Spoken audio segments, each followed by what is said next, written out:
Welcome to the Tech Egg. Don't get scrambled. Enjoy the video.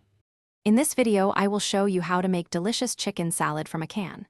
First, grab two 5-ounce cans of chicken and open them carefully. It's crucial to drain all the liquid completely to avoid a watery salad.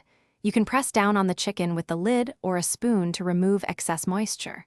Once drained, use a fork to gently flake the chicken into smaller, uniform pieces in a medium bowl. This step ensures a consistent texture throughout your salad.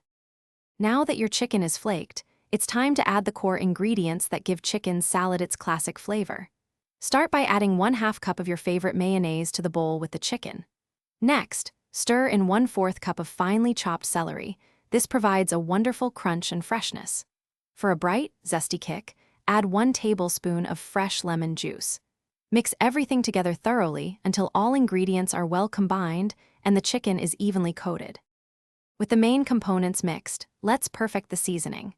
Add 1/4 teaspoon of salt and 1/8 teaspoon of black pepper to taste. Remember, you can always adjust these amounts later. This is also where you can get creative with your additions. For an herbaceous note, try stirring in 1 tablespoon of chopped fresh dill. If you enjoy a bit more bite, 1/4 cup of finely chopped red onion is a great choice. Mix well to distribute the seasonings and any extra ingredients.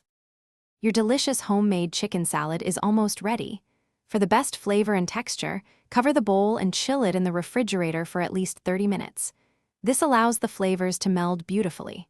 Once chilled, you can serve your chicken salad in many ways: on toasted bread for a classic sandwich, with crackers for a quick snack, or in crisp lettuce cups for a lighter option. It's perfect for lunch or a picnic. Don't forget to check the description below for a link to the Shark AI Ultra Robot Vacuum and other great deals. Enjoy your easy and tasty creation. Thanks for watching. Consider subscribing if I helped unscramble your problems.